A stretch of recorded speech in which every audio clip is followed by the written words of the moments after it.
Thank you, thank you, thank you. It's a great honor to be standing here again. Over 160 years ago, during what would become his final days in office, President Abraham Lincoln addressed this nation, and he said, "Let us strive on to finish the work we're in, to bind up the nation's wounds, to care for him who shall have borne the battle." My fellow Americans, First Lady, Vice President Harris, and Second Gentleman, Secretary Blinken, Austin, McDonough, Mayorkas, Chairman Brown, most importantly, our veterans, service members, and their families. I've said it many times before. I got in trouble for saying it when I was a young senator. I said we have many obligations, but only one truly sacred obligation. Sacred. To prepare those we send into harm's way and to care for them and their families when they return home and when they don't. It's an obligation, not based on party or politics, but on a promise that unites us all. And today, as we strive on to finish the work of our moment, to bind the nation's wounds once again, we commit and recommit to this sacred vow.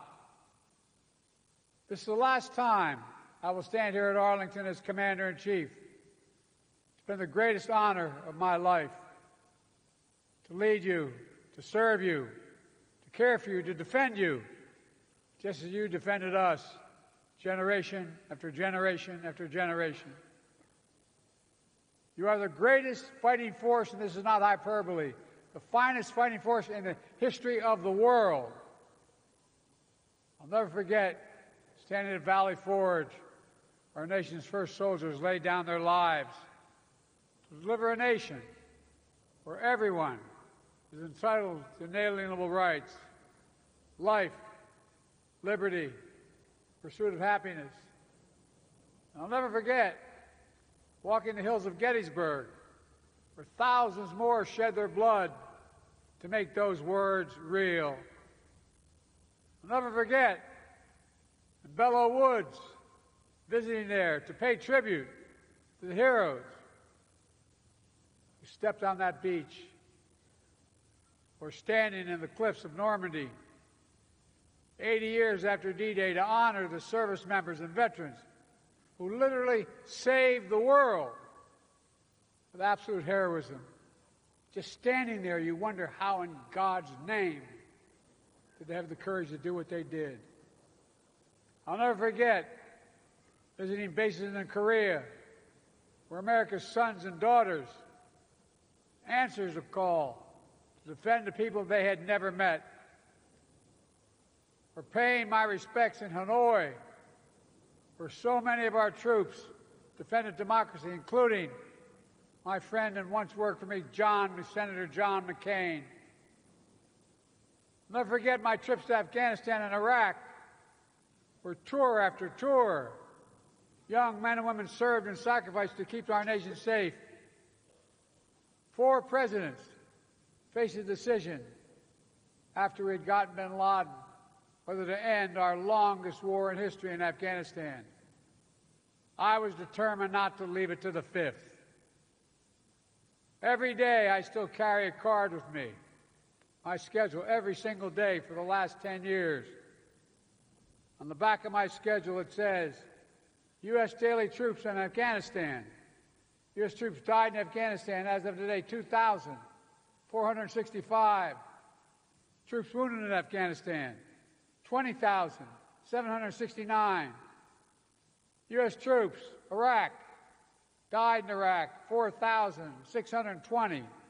Wounded in Iraq, 32,766. Ladies and gentlemen, this is my duty as president, but also as a parent. Like many of you, Our son, Beau Biden, deployed to Iraq for a year with the Delaware National Guard. I still remember the day he asked me to pin his bars on him. He stood ramrod straight. How proud Jill and I, our entire family, felt. Like so many of you, we also remember how hard it was when he was deployed. Empty seats at the dinner table, missed holidays and birthdays, prayers of hope and worry, repeated every morning and every night. Just as we ask everything of our veterans, we ask everything of their families. English poet John Milton wrote, and I quote, "They also serve who only stand and wait, as so many of you have."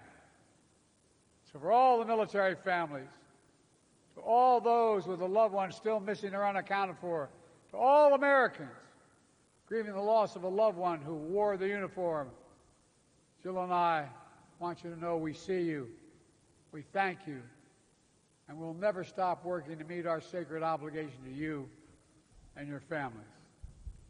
Jill and I, Doug and Kamala, our entire administration, are proud of our work for the past 4 years.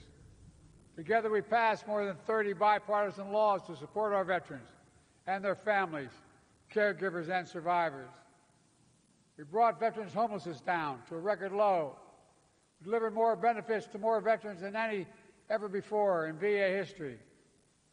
We've invested record resources to reduce the scourge of veteran suicide. We took action to protect veterans from scams because no veteran should be defrauded by those they defended. All these actions are vital, but I'm particularly proud of finally passing the PACT Act.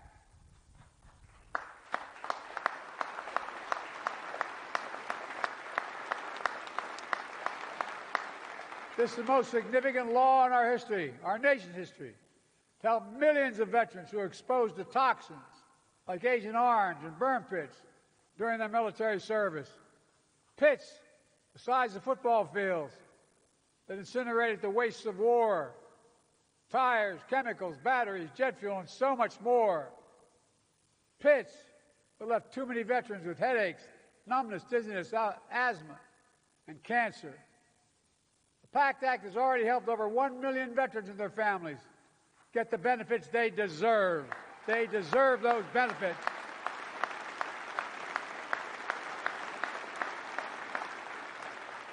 Today, I'm proud to announce that the VA will expand the number of cancers covered under the PACT Act. And to all veterans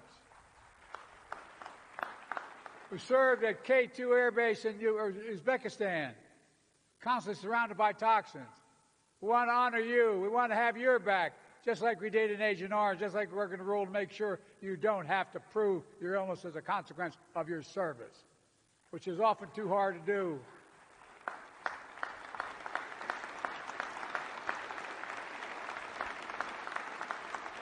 God willing, we will make sure that any rare condition you've developed is covered. We're committed to getting this rule in place by the end of my term. Folks, this matters. Too many of our nation's veterans have served only to return home to suffer from permanent effects of poisonous chemicals. Too many have died, like our son Beau and like Sergeant First Class Heath Robinson, from whom the PACT Act was named. A couple years ago, after I signed the PACT Act, I handed a pen to his daughter, Braylee.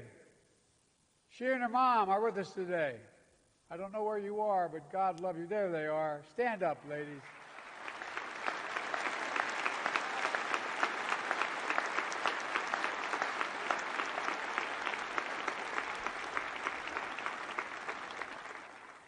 Give me a word, I mean this. I'll never forget.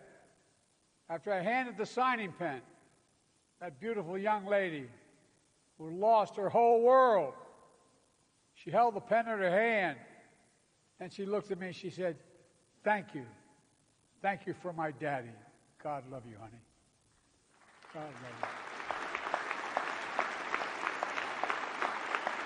But I don't think she was just thanking me. She was thanking all of you here, all of us, everyone who fought hard and came together to keep our promise to our veterans, to keep the faith.